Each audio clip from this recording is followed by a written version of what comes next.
My name is Frank Reeves, and this happened to me back in 1973. I still get chills thinking about those 3 days in the Arizona desert, but I need to tell this story, if only to warn others about what lurks in those ancient canyons. I was different back then, younger, stronger, and probably too proud for my own good.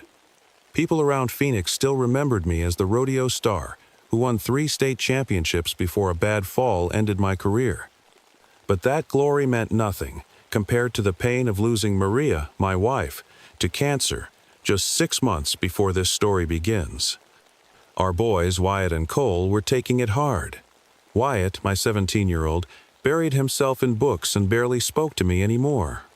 Cole, just 15, would spend hours staring at his mom's old photos, trying to keep her memory alive. The silence in our ranch house was becoming too heavy to bear. That's when I got this idea. Maybe a father-son's road trip in our old RV could help us heal. You know, like the camping trips we used to take when Maria was alive. Route 66 was calling, and those red canyons off the highway always held a special magic for our family.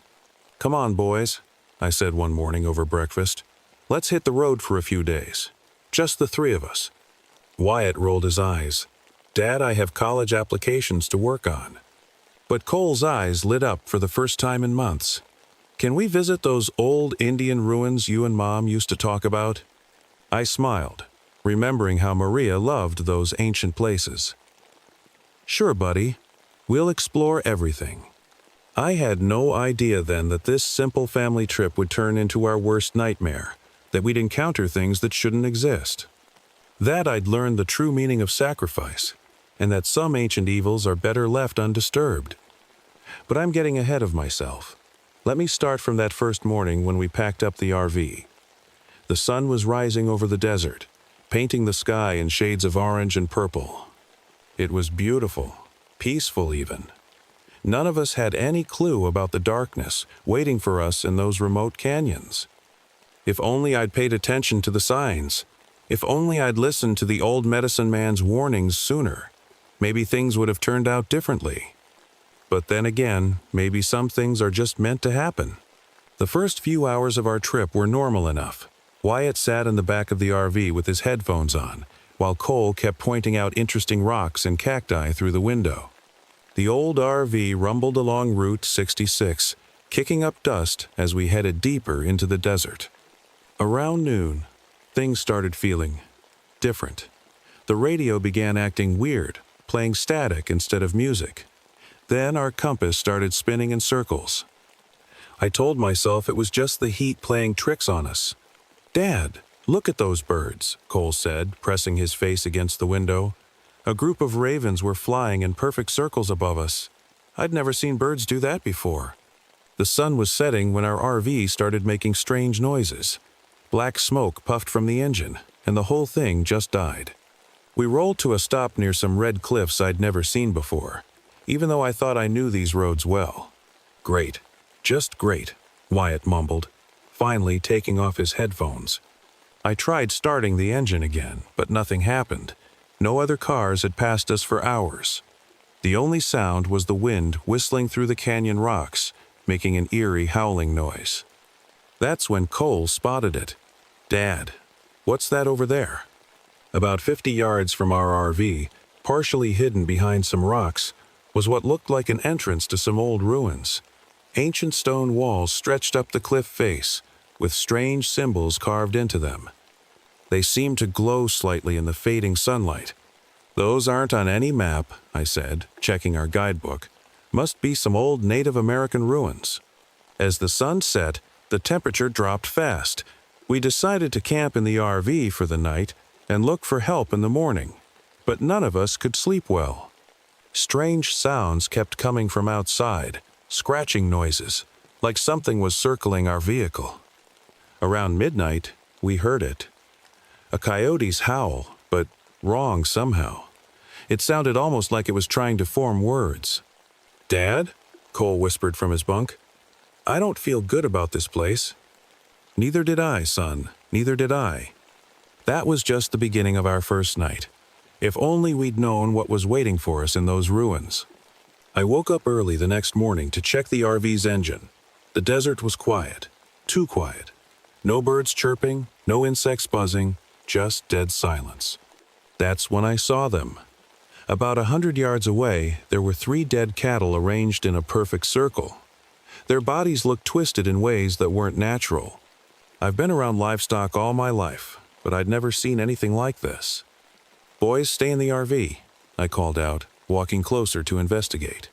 There were strange marks carved into the ground around the cattle, symbols I didn't recognize. The air smelled like copper, like old blood. Frank Reeves. A deep voice behind me made me jump. I turned to find an old Native American man standing there. I hadn't heard him approach. It was like he'd appeared out of nowhere. He wore regular clothes, jeans, and a flannel shirt, but around his neck hung a pouch made of leather and feathers. "How do you know my name?" I asked. "I am John Walking Crow," he said, looking past me at the RV. "You need to take your boys and leave this place. Now, it's skin stealer season." "Skin stealer?" I started to ask, but he cut me off. "Listen carefully, Frank. The thing that killed these cattle, it's watching your family, especially your younger boy. It likes young souls, easier to steal." Before I could ask more questions, Wyatt's voice called from the RV. "Dad, something's wrong with Cole." When I turned back, John Walking Crow was gone. Just gone, like he'd never been there. I ran back to the RV. Cole was sitting on his bunk, shivering despite the morning heat. His eyes looked strange, almost glassy. "I had weird dreams," Cole whispered. "Someone was calling me. They sounded like Mom." A cold feeling settled in my stomach. Something was very wrong here, and I had no idea how to protect my boys from it. That's when we heard the coyote howl again, closer this time. But it wasn't just a howl anymore. It was laughing. I tried calling for help on our radio, but all we got was static and strange whispers. Wyatt suggested we walk to find cell signal, but something in my gut told me we shouldn't leave the RV. Not yet. Around noon, Cole started acting stranger. He kept staring out the window and mumbling words none of us understood. When I touched his forehead, his skin felt ice cold. "Dad!" Wyatt pulled me aside, his voice shaking. "Look at this." He showed me Cole's sketchbook. The pages were filled with the same symbols we'd seen around the dead cattle, but Cole had never seen them. He'd been asleep in the RV when I found the cattle. "I need to find that medicine man again," I said. "Stay with your brother." "No way." Wyatt grabbed my arm. "We shouldn't split up." He was right, of course. But before we could decide what to do, we heard it, Mom's voice, clear as day, coming from outside. "Cole, honey, come here, baby." Cole's eyes went wide. He moved towards the door like he was in a trance. "That's not Mom," Wyatt said, holding his brother back. "Mom's gone, Cole. You know that." The voice called again, but this time it changed halfway through, starting as Maria's sweet voice and ending in a horrible growling sound. Cole struggled against Wyatt's grip. "She needs me. Let me go." That's when something slammed against the side of our RV, hard enough to rock it. Through the window, I saw a shadow move, too big to be a coyote, but moving like one. Its eyes glowed yellow in the afternoon sun. "Nobody opens that door," I said, grabbing the baseball bat we kept for camping. "No matter what you hear." The thing outside started circling our RV, scratching the metal with what sounded like claws. And then it spoke again, using different voices, sometimes Maria's, sometimes mine, sometimes voices we didn't recognize. We huddled together in the middle of the RV, listening to that thing try to trick us into coming out. The sun was setting, and we all knew that whatever it was, it would be stronger in the dark. As darkness crept in, Cole got worse. His eyes kept changing color, from their normal brown to an eerie yellow, then back again. He was burning up one minute, ice cold the next. "Make it stop," he kept whispering. "The voices won't stop." Wyatt and I took turns watching the windows. The thing outside would disappear for a few minutes, then suddenly appear at a different window. Sometimes it looked like a coyote. sometimes like a man and sometimes something in between. Around midnight, Cole suddenly sat up straight. "It's calling me," he said in a voice that didn't sound like his own. Then, before we could stop him, he unlocked the door and ran out into the darkness. "Cole!" I yelled, running after him with my flashlight. Wyatt was right behind me. The beam of light caught glimpses of Cole running towards the ruins we'd seen earlier. But something else was running beside him, a dark shape that moved like smoke. We chased them into the ruins. The old stone walls seemed to watch us as we ran past. Our flashlight beams showed more of those strange symbols carved everywhere. Then we found Cole, standing in what looked like an ancient ceremonial circle. His eyes were completely yellow now, and he was speaking in a language I'd never heard before. "Get away from my brother!" Wyatt rushed forward, but something invisible threw him back. That's when John Walking Crow appeared again, holding a smoking bundle of herbs. "The Skinwalker has him now," he said grimly. "His soul is trapped in the spirit world. What stands before you is just an empty shell." "How do we get him back?" I asked, desperate. "There is a way," the medicine man said, "but it requires blood sacrifice before sunrise. And even then," he paused, looking at us sadly, "the boy who returns may not be the same one who left." Behind us, Cole started laughing, a horrible sound that echoed off the canyon walls. When he smiled, his teeth looked sharp, like animal fangs. "The ceremony must begin now," John Walking Crow said, "or we lose him forever." John Walking Crow quickly made a circle of strange-smelling powder around us. He lit some herbs that made blue smoke and started chanting in his native language. "Whatever happens," he warned us, "don't leave this circle." Cole, or whatever was controlling him, paced around us like a wild animal. His movements weren't human anymore. Sometimes he walked on all fours, and his shadow on the wall looked like a huge coyote. "Dad," Wyatt whispered, "look at the sky." The moon was turning red, like it was covered in blood. The medicine man said this was the perfect time for the ceremony, when the spirit world and our world were closest. "The Skinwalker must be forced out," John explained. "But it needs a new host, or it will take Cole's soul with it when it leaves." "Take me," I said immediately. "I'll do it." "No, Dad." Wyatt grabbed my arm. But before anyone could move, Cole suddenly screamed, a horrible sound that was half human, half animal. His body began to change, twisting in ways that shouldn't be possible. The thing inside him was showing its true form. "It's time," John said, throwing some powder into the fire. The flames turned green, and I could see something moving in them, like a door opening to another world. Everything happened so fast after that. Cole lunged at me, but Wyatt pushed me aside. In that split second, the Skinwalker leaped from Cole's body toward Wyatt. "No!" I tried to grab my older son, but John held me back. "The choice has been made," he said sadly. Cole collapsed to the ground, looking like himself again. But Wyatt was on his knees, fighting something we couldn't see. The battle for Wyatt's soul happened right in front of us. He was fighting hard, his whole body shaking. The Skinwalker was trying to take over, but Wyatt wouldn't give up. "Fight it, son!" I yelled, feeling helpless. Cole was still unconscious on the ground. John Walking Crow threw more herbs into the fire, making the green flames grow higher. "The boy is strong," he said. "He's pushing the Skinwalker out." Wyatt screamed, a sound of pure pain that I'll never forget. But then, something amazing happened. The air around him seemed to ripple, and a dark shape was thrown from his body. It looked like smoke at first, then took the form of a massive coyote with glowing yellow eyes. The Skinwalker snarled at us, showing teeth like daggers. But it was weak now.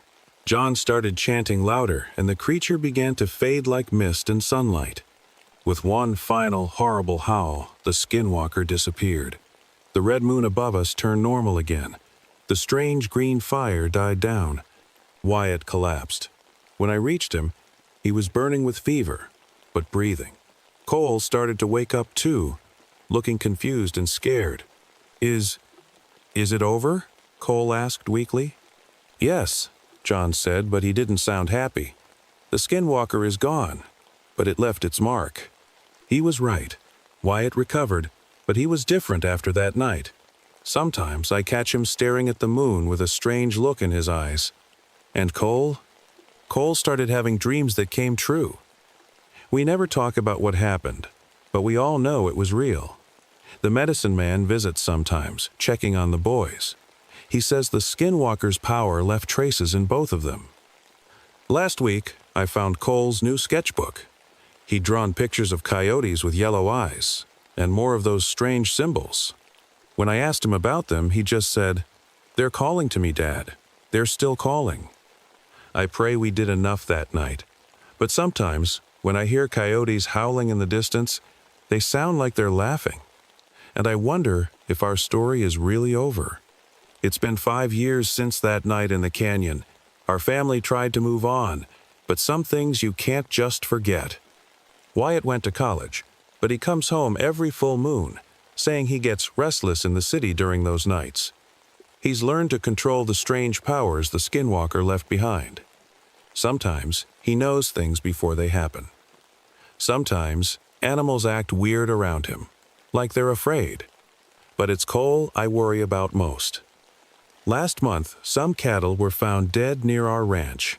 They were arranged in that same spiral pattern we saw years ago. When I asked Cole about it, he just smiled, a smile that didn't quite reach his eyes. I've caught him sneaking out at night. When he comes back in the morning, his clothes are covered in red dust, like he's been in the canyons. He says he doesn't remember where he goes. Yesterday, I found his journal. The pages were filled with those same ancient symbols. But this time, I could somehow read them. They told a story about a young man who would become the most powerful skinwalker ever known. John Walking Crow visited us last week. He took one look at Cole, and his face went pale. The skinwalker didn't just mark him that night, he whispered to me. It chose him. It was looking for a successor all along. This morning, I heard Cole talking in his sleep, but it wasn't his voice. It was that same horrible mixture of human and animal I remember from that night. And when he opened his eyes, just for a second, they glowed yellow. I don't know what to do. How do you save your son when the darkness isn't just around him, but growing inside him? Sometimes at night, I hear 2 coyotes howling near our ranch. One sounds older, tired. The other sounds young and strong, getting stronger every day. And I can't help but wonder, did we really win that night in the canyon? Or did the skinwalker get exactly what it wanted all along?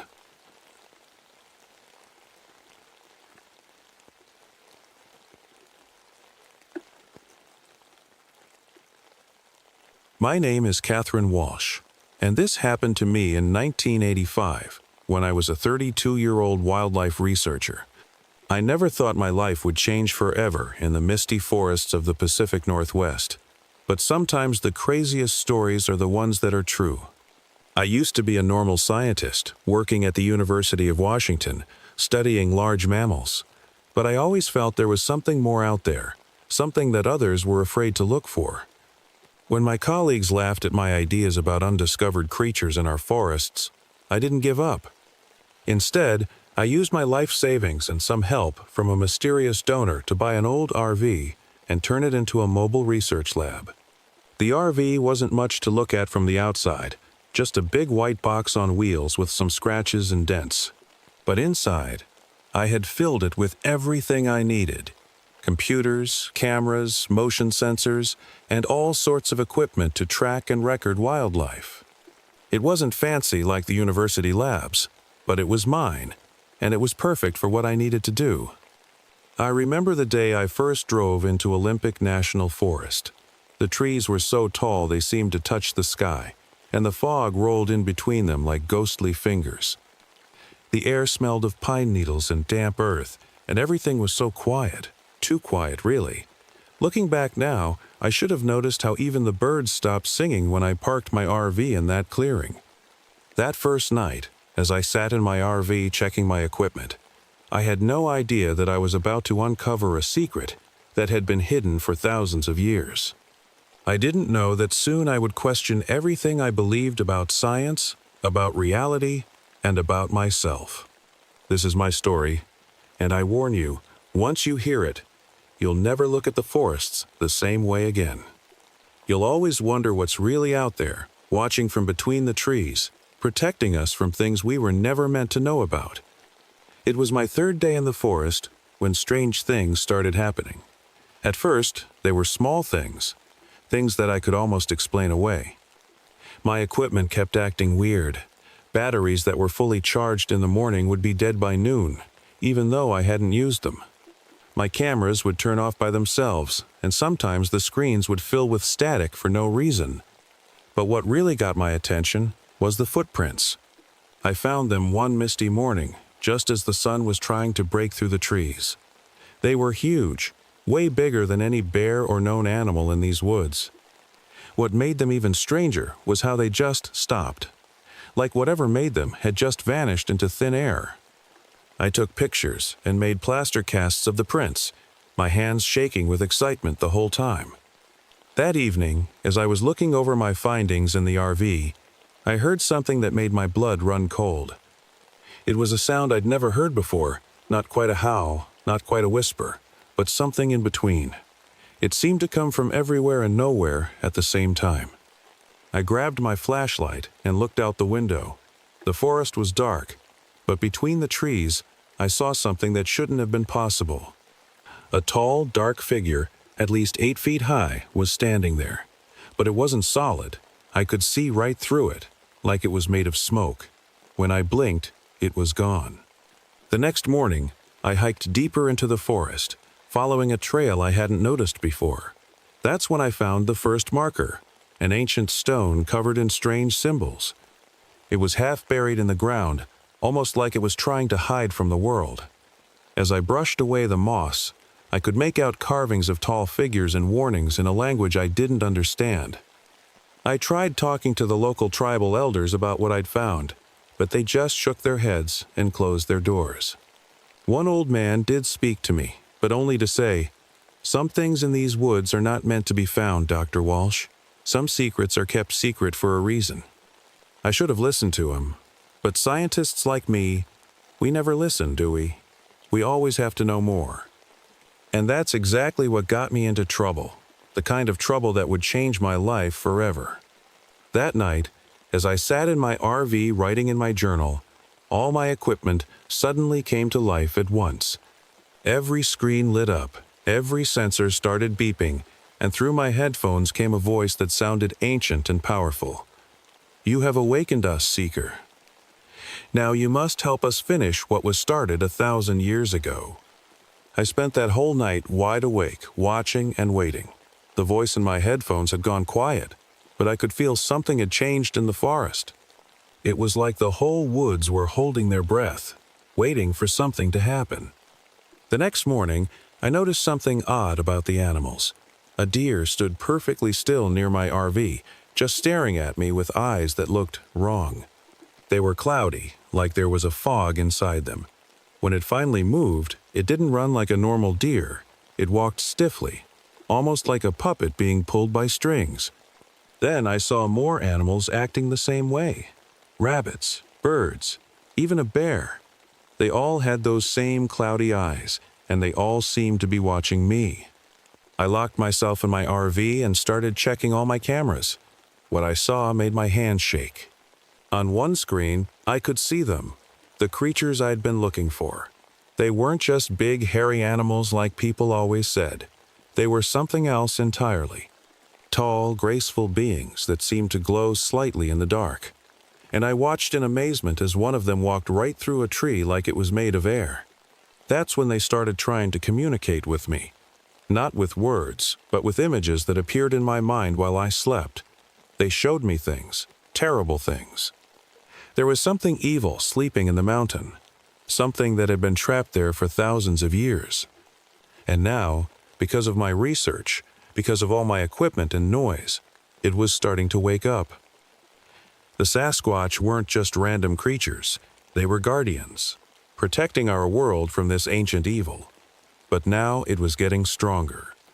It could take over animals, and soon it would be able to control people too. I could see it happening already, in the weird way the gas station attendant had stared at me that morning, in the strange behavior of the hikers I'd seen on the trail. I turned my RV into a kind of fort, covering the windows with aluminum foil and setting up cameras everywhere. The Sasquatch, or Guardians as I now knew them to be, would appear outside my window at night. They didn't speak, but somehow I knew they were trying to protect me. They needed my help, but I didn't know why yet. One night, as the possessed animals gathered around my RV, one of the Guardians pressed its hand against my window. In that moment, my whole body tingled with electricity, and I understood something that would change everything. I wasn't just here by accident. They had been waiting for me for centuries. But why me? What made me so special? The answer would come soon enough, and it would be more incredible and terrifying than anything I could have imagined. That night, everything changed. The Guardians showed me visions of who they really were, not just forest creatures, but ancient beings from beyond the stars. They had come to Earth thousands of years ago to protect us from something terrible, something that had crashed into the mountain long before humans existed. I learned that the thing in the mountain was like a virus, but worse. It could take over any living thing and make it part of itself. The Guardians had trapped it deep inside the mountain and had been watching over it ever since. But now, because of all my equipment's signals and noise, it was waking up. The scariest part was watching it spread. More and more animals kept showing up with those cloudy eyes. Then people from the nearby town started acting strange too. They would walk in groups, all moving the same way, all with that empty look in their eyes. They were all connected now, like parts of one big mind, the mind of the thing in the mountain. My RV became my only safe place. The Guardians taught me how to protect myself using certain crystals and symbols they had given to the local tribes long ago. I drew these symbols all around my RV and wore one of the crystals around my neck. It glowed warm whenever the possessed ones came too close. But the thing in the mountain wanted me specifically. In my dreams, I could feel it calling to me. It wanted to use my body as its final vessel, the one that would make it strong enough to break free completely. The Guardians told me this was because I had something special in my blood, something that had been passed down through generations, waiting for this moment. One morning, I woke up to find all the possessed ones, animals and people, surrounding my RV in a perfect circle. They just stood there, staring, waiting. The Guardians appeared too, forming their own circle around them. I knew then that it was time for the final battle, the one they had been preparing for over thousands of years. And somehow, I was the key to everything. The mountain in the distance seemed to pulse with a dark energy. As I watched, clouds gathered around its peak, swirling like a whirlpool in the sky. The Guardians turned to me, and I knew what I had to do. It was time to face whatever was waiting for us inside that mountain.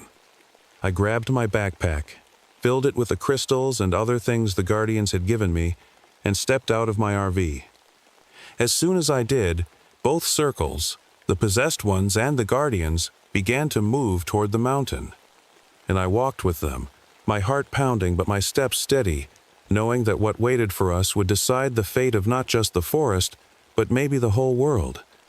The climb up the mountain was the scariest thing I'd ever done. The possessed people and animals followed behind us, while the Guardians walked beside me, their forms shifting between solid and see-through like fog. The air got colder and thicker as we went higher, and my crystal necklace grew so hot it almost burned. Near the top, we found it, a cave opening that seemed to breathe, letting out puffs of green mist. The Guardians led me inside, their bodies giving off a soft light that showed the way. The walls weren't natural. They were covered in metal that looked older than anything I'd ever seen, with strange patterns that moved when you looked at them too long. Deep inside the mountain, we entered a huge room. My flashlight beam couldn't even reach the ceiling. In the center was something that made my whole body shake with fear, a massive pool of swirling darkness, like liquid shadow. And it was alive. I could feel it reaching out, trying to get into my mind. Your research, one of the guardians spoke in my head. All of it must be destroyed. The knowledge you gathered is what it needs to spread beyond this place. I understood then why my equipment had been acting strange. The thing in the pool had been learning from it, using my research to understand our world. I pulled out my research notebooks and computer drives, my hands trembling. That's when it attacked. The pool erupted, sending black tentacles of shadow everywhere. The possessed ones rushed in, their cloudy eyes now glowing green. The guardians formed a circle around me, but I could see some of the shadow tentacles slipping through them. I knew what I had to do. I threw all my research into the pool, all my notes, my computer, everything I'd worked for. But it wasn't enough. The thing wanted me, and it was getting stronger. I could feel it pulling at my mind, showing me visions of power, of knowledge, beyond anything human. Then I felt something else, a warmth spreading from my crystal necklace, up through my whole body. The guardian's light grew brighter, and their voices filled my head.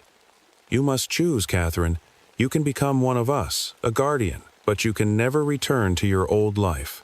The shadow tentacles were almost reaching me now. I had seconds to decide. Stay human and be taken over by this ancient evil, or become something else entirely. Something that wasn't human anymore, but could help protect the world from horrors like this. I looked at the shadow creature one last time, took a deep breath, and made my choice. I grabbed the crystal around my neck with both hands and whispered the words the guardians had taught me. The crystal shattered, and bright light poured into me like liquid sunshine. The change was both wonderful and scary. My body felt light, like I was made of air. I could see everything differently now. The energy flowing through the mountain, the connections between all living things, and the dark poison that the shadow creature had spread. The shadow creature screamed, not with a voice, but with a feeling that shook the whole mountain. It tried to grab me with its dark tentacles, but they passed right through my new form. The guardians moved with me, and together we began the ancient ritual they had waited 1,000 years to complete. We joined hands in a circle around the pool of darkness. Light flowed between us, creating a net of energy that started to close in on the creature. The possessed animals and people fell to the ground as the creature's control over them broke. The battle wasn't easy. The creature fought back hard, showing me visions of my old life, my research, my dreams, my family. For a moment, I almost broke down. But then I remembered why I was doing this. This wasn't just about me anymore. It was about protecting everyone. With one final burst of light, we forced the creature back into its prison deep within the mountain. The guardians and I sealed it with powers I was just beginning to understand. This time, the seal would be stronger than ever because I added something new to it: human understanding and compassion. As the last echoes of the battle faded away, I looked down at myself. I wasn't solid anymore. Like the other guardians, I could shift between being solid and see-through. I could feel the forest in a way I never had before. Every tree, every animal, every breath of wind. The possessed people and animals began to wake up. They would be confused, but they wouldn't remember what had happened. It was better that way. The guardians, my new family, helped lead them safely down the mountain. I had one last thing to do before leaving my old life behind. I went back to my RV and wrote a letter explaining that I was going away on a long research trip. I left it where it would be found, along with my ID and other personal things. Dr. Catherine Walsh would simply become another mysterious disappearance in the Olympic National Forest. But I'm still here, watching, protecting. Sometimes, when hikers pass through my forest, I follow them, making sure they're safe. They might catch a glimpse of me, what they call Bigfoot, but they'll never know what I really am, or the true reason why I and the other guardians walk these woods. And that's my story. If you're ever in the Olympic Forest and feel like something's watching you, don't be afraid. It's probably just me, doing what I was meant to do all along, being a guardian of this ancient place.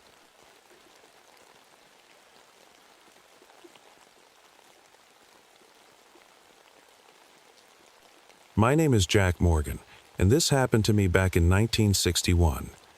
I never thought I'd tell anyone this story, but I need to get it off my chest before it eats me alive. I was a simple architect in Detroit, living what I thought was the perfect life with my wife Sarah and our 12-year-old daughter Emma. Sarah taught art at the local high school, and Emma was just like her mom, always painting beautiful pictures that we'd hang all over our walls. We were happy, really happy. But then came that rainy Tuesday night in March. Sarah was driving home from an evening art class she taught.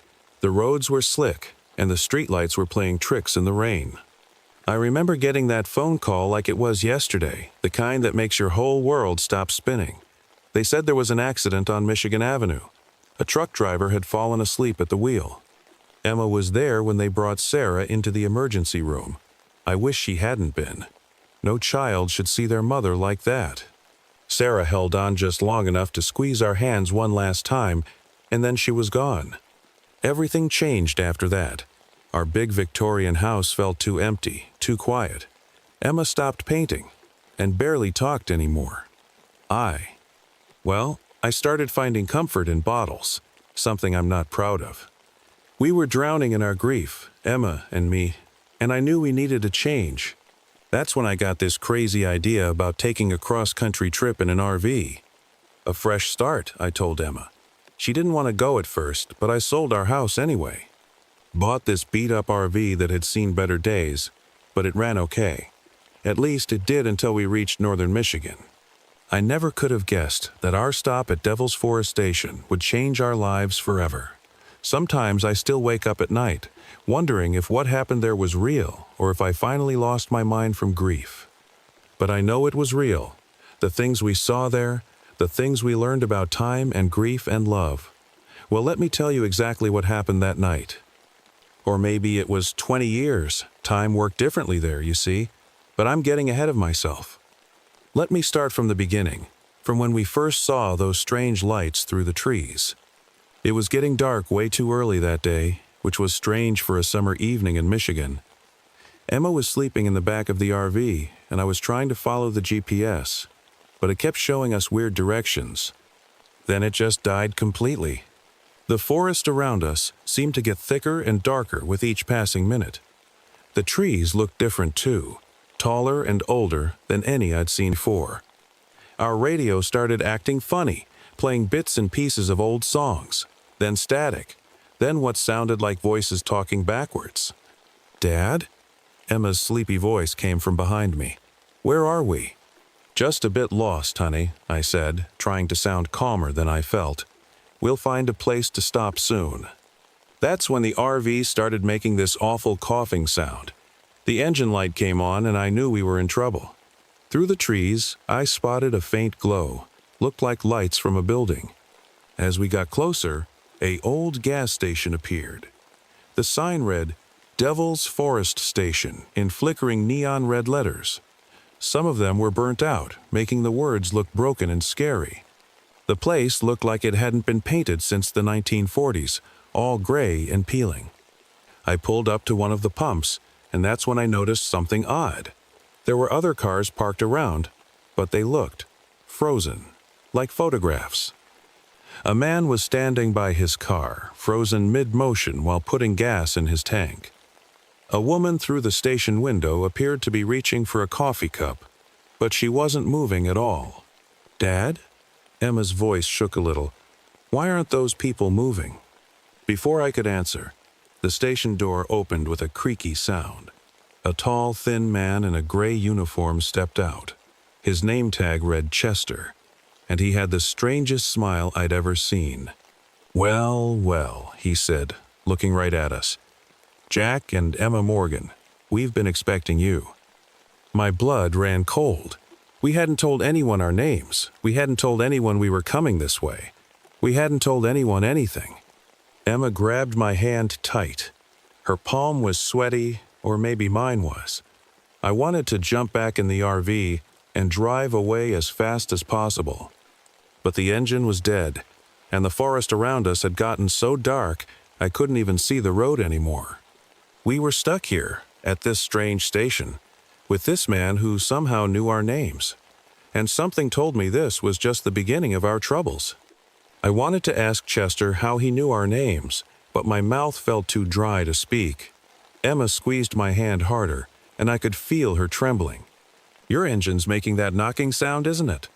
Chester said, still smiling that weird smile. "They all do, right before they stop working. Come inside. It's getting dark. Not safe to be out here after dark." "What do you mean, not safe?" I finally found my voice. Chester just pointed at the sky. The sun was setting, but something wasn't right. The sunset looked like it was happening in fast motion, like someone was pressing fast forward on a movie. In just seconds, it went from dusk to pitch black. "Dad," Emma whispered. "I saw Mom." I turned to look where she was pointing. Through the station window, I could have sworn I saw a flash of red hair, just like Sarah's, but that was impossible. We followed Chester inside. The fluorescent lights buzzed overhead, and the place smelled like old coffee and pine needles. Everything looked like it was from the 1950s. The old Coca-Cola machine, the cash register, even the magazines on the rack. That's when I noticed the clock on the wall. It showed 3:15, but the clock next to it said 7:45, and another one said 11:30. All of them were ticking, but each one moved at a different speed.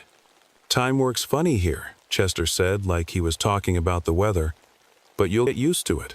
Everyone does. Well, those who survive do." "Survive what?" I asked, but Chester was already walking toward the back room. Emma tugged on my sleeve. "Dad, look outside." Through the window, I saw something that made my heart stop. In the darkness, there were eyes, dozens of them, glowing a sickly yellow, and they were getting closer. The shapes attached to those eyes, they weren't human. They weren't animals either. They walked on two legs but moved like wolves, and their bodies seemed to shift and change in the darkness. "Those," Chester said from behind us, making us jump, "are the ones who couldn't let go, the ones who stayed too long. We call them the Dogmen." A howl split the night air, but it wasn't quite a howl. It sounded almost like a human scream. "Welcome to Devil's Forest Station," Chester said, "where time stands still and grief comes alive." I held Emma close, watching those eyes move in the darkness. I had a terrible feeling that this night was going to last much longer than just a few hours. Chester led us to what looked like a break room in the back of the station. The frozen people were everywhere. A man reading a newspaper from 1955, a teenage girl with a phone that hadn't been invented yet, and an old woman knitting something that never grew longer. "Why aren't they moving?" Emma asked, her voice barely a whisper. "They're stuck in their own time." Chester explained, "Each person here lives in their own moment. Some have been here for days, others for decades. Time isn't normal here." Suddenly, the lights flickered, and I heard Sarah's voice clear as day. "Jack? Emma?" Emma spun around so fast she almost fell. "Mom? Mom?" But Sarah wasn't there. Instead, we saw her reflection in an old mirror on the wall. She looked exactly like she did the day before the accident, wearing her favorite blue dress, paint stains on her hands. "It's not real," I said, more to myself than Emma. "It can't be real." "Oh, it's real enough," Chester said. "The station, it feeds on grief. Your sadness, your pain, your memories, they all become real here. That's why you were chosen." A loud bang made us all jump. One of the dogmen had slammed against the window, leaving a foggy handprint that looked almost human. "They were people once," Chester said quietly. "People who couldn't let go, who stayed too long. The station changed them." Emma started crying, and I hugged her tight. That's when I noticed something terrifying. Her hand was becoming slightly transparent, like a ghost. "She's connecting to the station too fast," Chester said, suddenly looking worried. "The grief in her is too strong. If we don't do something soon, she'll become part of this place forever." The lights flickered again, and this time when they came back on, the room looked different. Older, then newer, then older again, like time couldn't make up its mind. "How do we get out of here?" I demanded. Chester looked at me with sad eyes. "You have to let go of what's holding you here. But be careful. The station will try to keep you. It'll offer you what you want most. And if you take it—" He gestured toward the window where the dogmen prowled. Emma's hand was growing more transparent by the minute. Sarah's reflection kept appearing in different mirrors, calling to us. And outside, those creatures that used to be people circled the station, waiting. I had to figure out how to save my daughter before she disappeared completely. But how do you fight something that feeds on the very thing that's breaking your heart? I watched helplessly as Emma walked toward another mirror where Sarah's reflection appeared. My daughter's feet weren't making any sound on the floor anymore. She was fading more with each step. "Emma, honey, stay close to me," I called out, trying to keep my voice steady. "But Dad, Mom's right there. She wants to show me something." Emma's voice sounded distant, like she was talking from underwater. Chester grabbed my arm. "The station is using your wife's image to pull Emma in. The more she believes it's real, the faster she'll fade. Soon, she'll be just another part of this place." A deep growl came from outside, closer this time. Through the windows, I could see the dogmen pressing their faces against the glass. Their eyes. There was something human in them. Something sad. "Jack." Sarah's voice echoed through the station. "We can be together again, all of us." For a moment, I wanted to believe it. God, I wanted to believe it so badly. But then I saw one of the dogmen clearly for the first time. It was crying, tears running down its twisted face. That's when I understood what Chester meant about people who couldn't let go. "Emma," I shouted. "That's not really Mom. Remember what Mom always told you about your paintings?" Emma stopped walking. She said that art isn't about copying what you see. It's about showing how you feel. "Right. And what do you feel right now, honey? Really feel?" Emma turned to look at me, her eyes clearing a little. "Scared. I feel scared, Dad." The station's lights began to flicker wildly. Sarah's reflections started appearing in every mirror, every window, calling out to us more desperately. "The station doesn't like this," Chester warned. "It's going to fight back." The floor started shaking. The frozen people began to move, but wrong, like broken puppets. They all turned to look at us with empty eyes. "Emma, we have to let Mom go," I said, fighting back tears. "Not forget her, never forget her, but we have to say goodbye." Emma started crying, but her feet made sounds again when she ran to me. I could feel her getting more solid as I hugged her. "I don't want to say goodbye," she sobbed into my shirt. "I know, sweetheart. I don't either. But sometimes love means letting go." The station let out a sound like a scream. The walls started bleeding darkness, and the dogman outside howled in pain. Something was happening, something big, and I had a feeling we were about to find out just how angry a place like this could get. The whole station started shaking like it was in an earthquake. The frozen people suddenly unfroze, but they moved like zombies, walking toward us with their arms out. "The station is trying to stop you," Chester yelled over the noise. "Quick, to the storage room." We ran, following Chester through a door behind the counter. Emma was solid enough to run now, but I could still see through her hands a little bit. The storage room was filled with things from different times. Old gas cans from the 1940s, modern cell phones, even stuff that looked like it was from the future. But what caught my eye was a small painting in the corner. It was Emma's, one she'd made with Sarah just before the accident. "Dad, look!" Emma pointed at the painting. It was glowing slightly. "Things with strong memories have power here," Chester explained, "especially things connected to love." Suddenly, Sarah appeared again, but this time she wasn't in a mirror. She was standing right in front of us, looking more real than ever. "Please stay," she begged. "We can be a family again. No more pain, no more loneliness." Emma started to reach for her, but I held her back. "That's not really Mom, honey. Remember what we said about letting go?" The fake Sarah's face changed, becoming angry. Her eyes turned black, and her skin started peeling away like old paint. "You can't leave." The voice wasn't Sarah's anymore. It was deep and horrible, like 1,000 voices screaming at once. The walls of the storage room started melting away. showing different times all at once. I saw the station being built, saw people being trapped here over the years, saw them slowly turning into dogmen. "The painting," Chester shouted. "It's connected to your real memories. Use it." Emma grabbed the painting and held it tight. "Mom loved us," she said, her voice getting stronger. "The real Mom would want us to be happy, even without her." The fake Sarah screamed, but the sound was getting weaker. The station shook harder, and cracks appeared in the walls, showing a deep darkness behind them.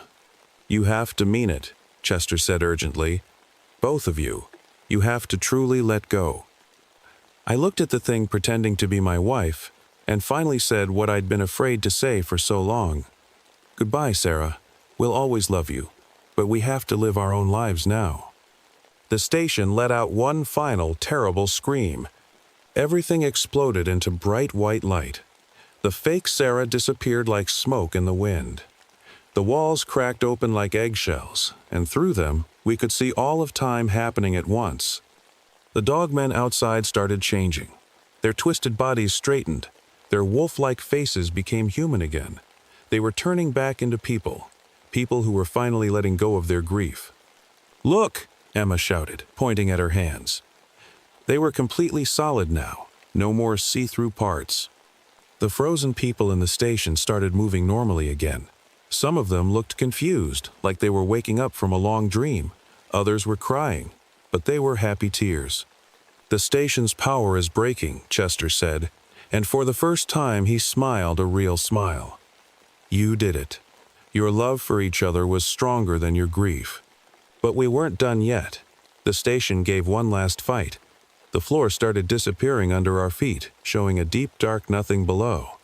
"Run!" Chester yelled. "Get to your RV! The station is collapsing!" We ran through the chaos. Everything was falling apart around us. Pieces of different times were crashing together. I saw dinosaurs through one crack, flying cars through another. We made it to the RV just as the ground started disappearing. The engine roared to life on its own, like it was helping us escape. "Chester!" I yelled out the window. "Come with us!" He shook his head. "My time here is done too. I've been the guardian for so long, but now I can finally rest." As I drove away, I looked in the rearview mirror. The station was folding in on itself like paper in a fire. Chester waved goodbye, and then he was gone too. We drove through the dark forest, which now looked like a normal forest again. Emma held her painting close, and I noticed something amazing. In the corner, where Sarah had signed her name next to Emma's, new words had appeared. "Love never dies. It just changes shape." When the sun finally rose, we found ourselves back on a regular highway. According to the car's clock, only one night had passed. But we both knew we'd lived through much more than that. "Dad?" Emma said quietly. "I miss Mom, but I think I'm ready to be happy again." I smiled, feeling lighter than I had in months. "Me too, honey. Me too." We drove on, leaving Devil's Forest Station behind. Sometimes I wonder if it's still out there, in some form, waiting for others who are lost in grief. But I hope they find what we found, that letting go doesn't mean forgetting. It just means learning to carry love in a different way.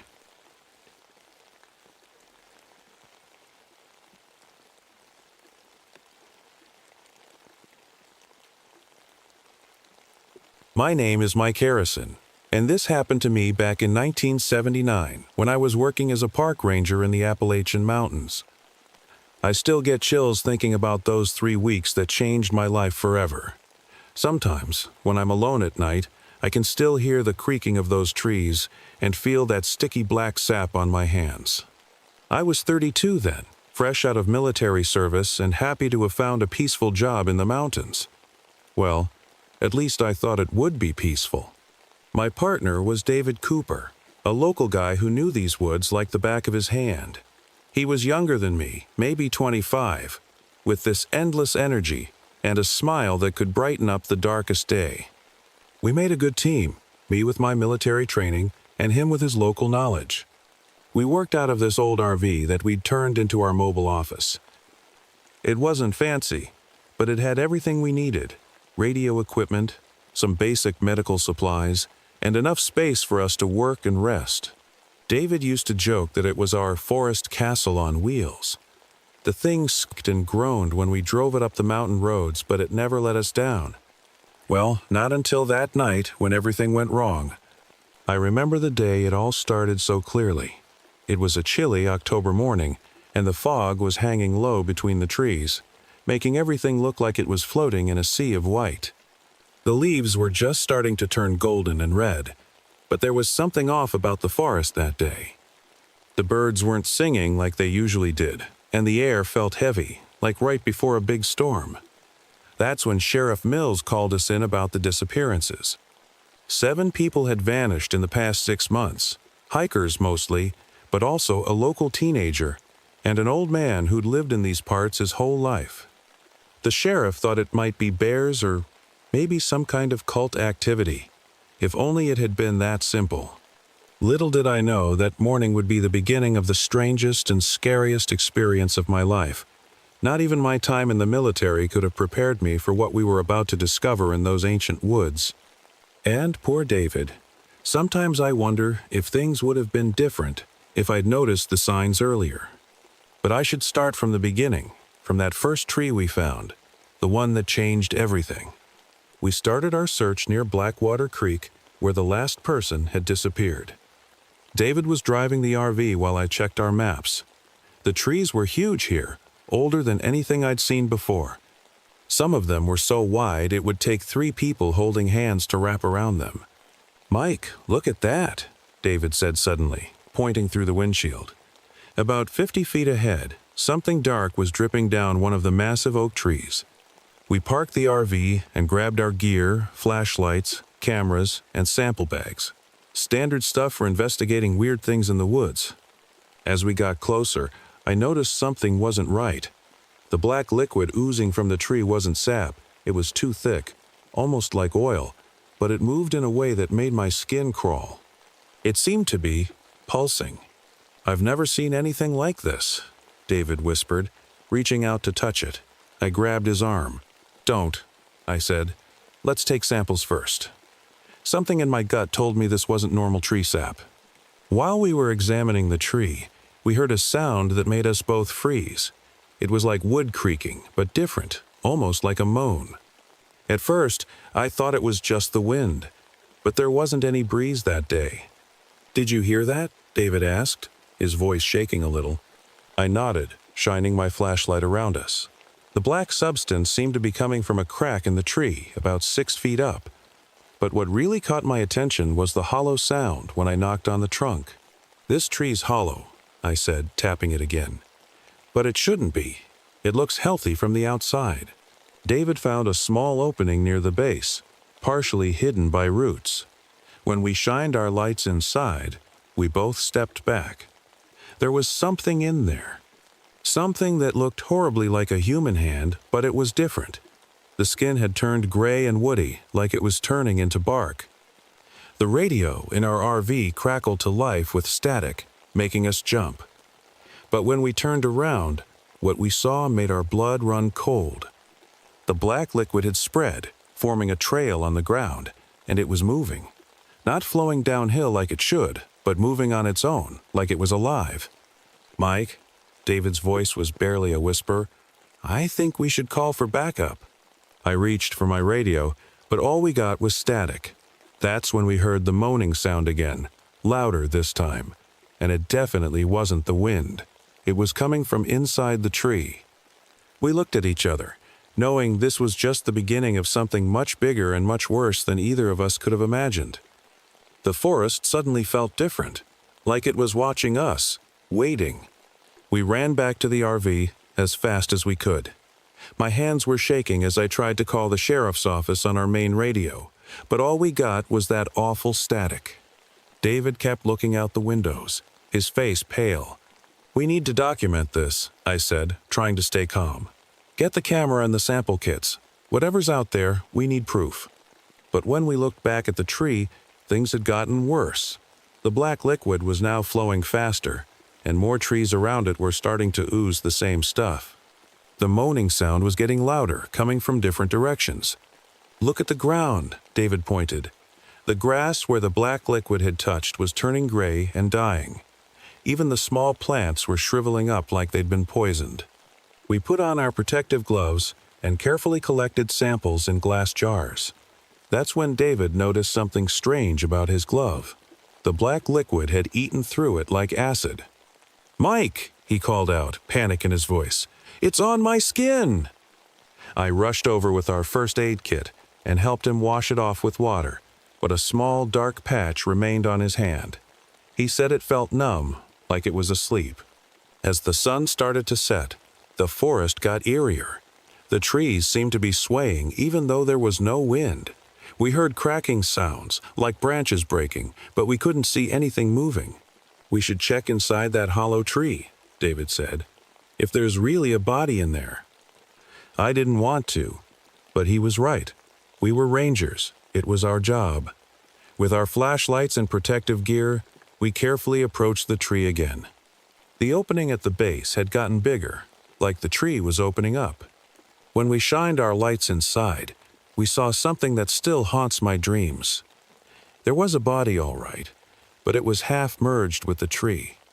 The skin had turned into something like bark, and roots were growing through it. The worst part was that it looked fresh, like it had happened recently. "That's Jim Porter," David whispered, "the hiker who went missing last month."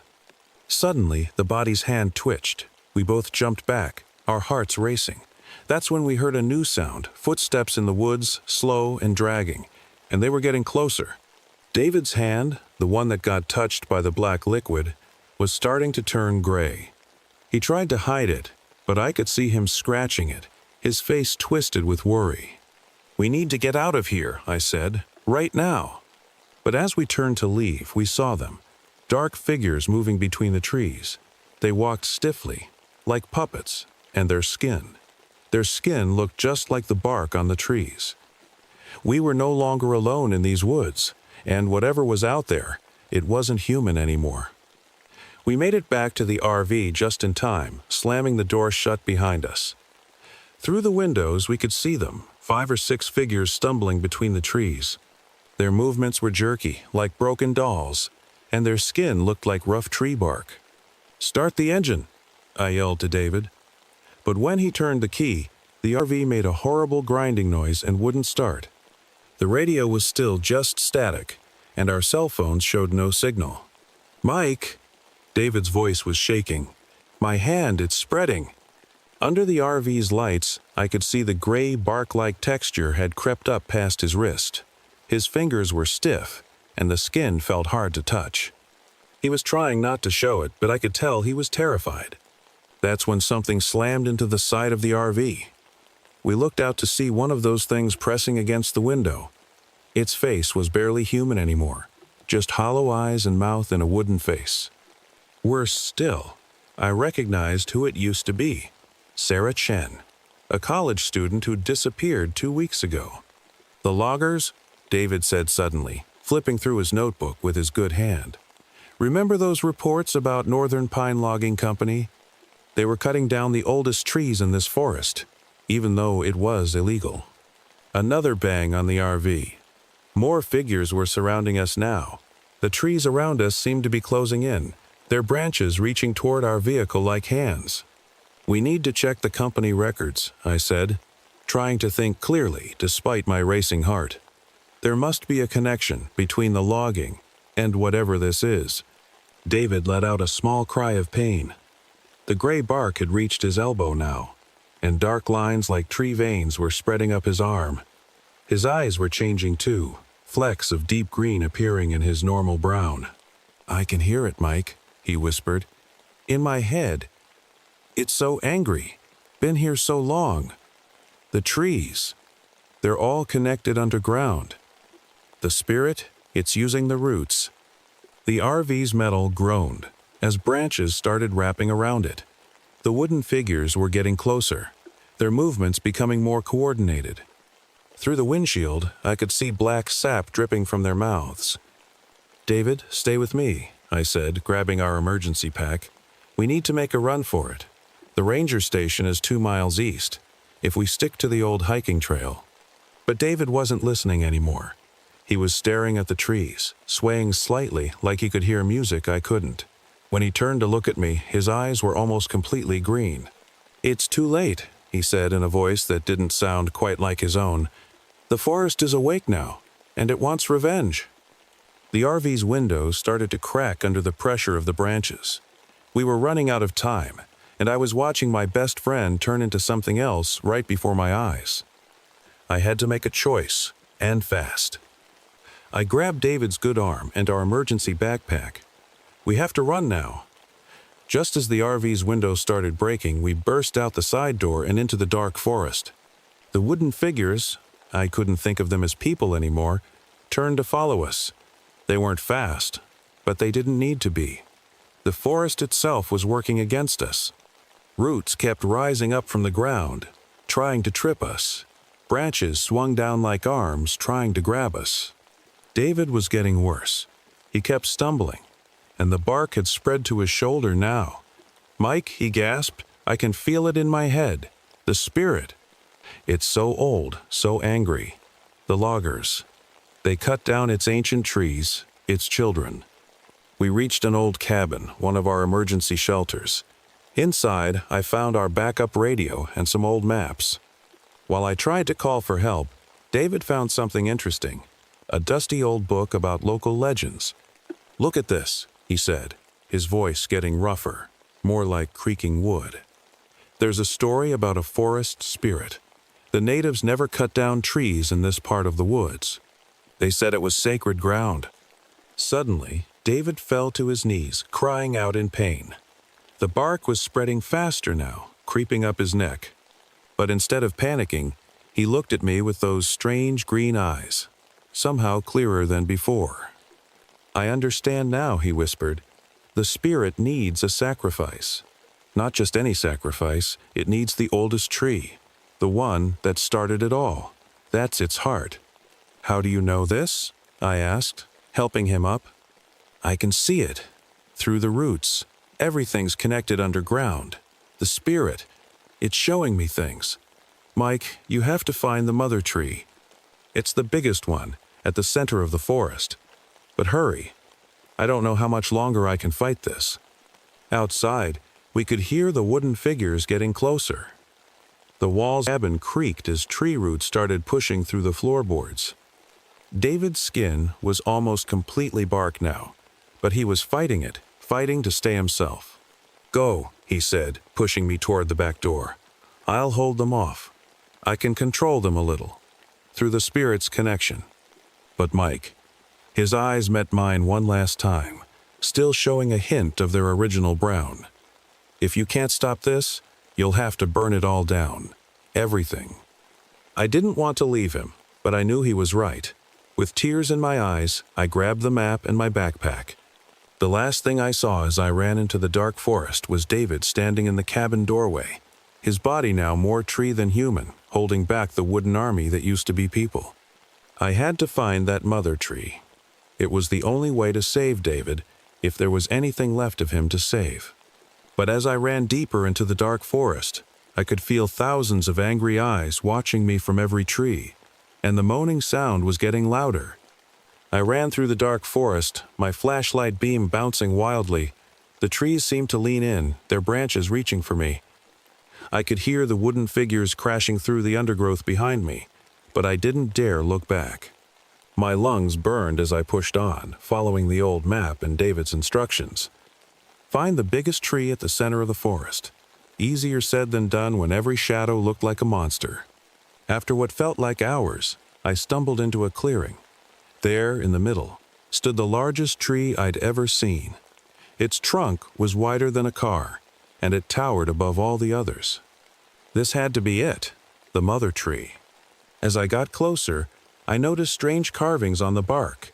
They looked ancient, like some kind of writing I'd never seen before. The black sap was oozing from these markings, forming a puddle at the base of the tree. Suddenly, the ground shook. Roots burst from the earth around me, forming a circle.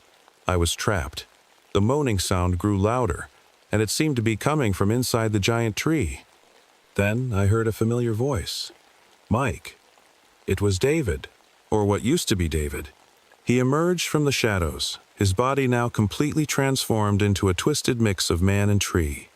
His eyes glowed green in the darkness.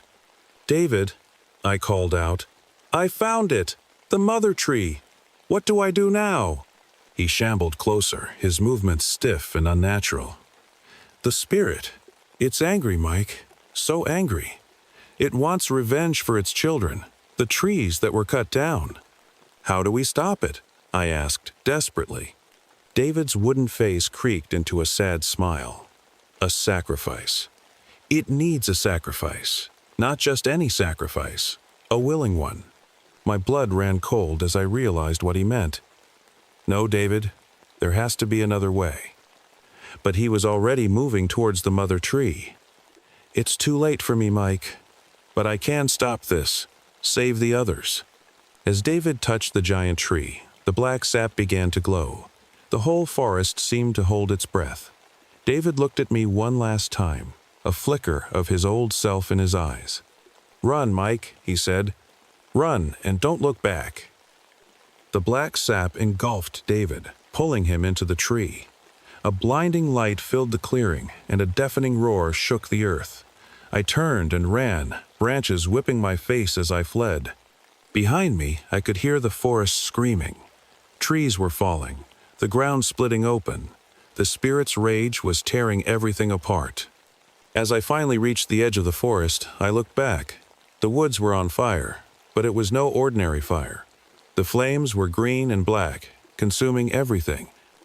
I collapsed on the road, watching as the forest that had been my home for years burned away. Somewhere in there, my best friend had sacrificed himself to save us all. As sirens wailed in the distance and the fire raged on, I knew that nothing would ever be the same again. The forest's secret was out, and I was the only one left to tell the tale.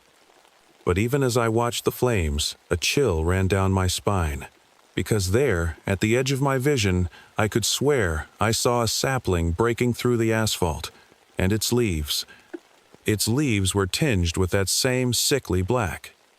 That was 3 months ago. I'm still a ranger, but in a different forest now, far from the Appalachians. Nobody really believed my story. They blamed the whole thing on a forest fire and toxic waste from the logging company.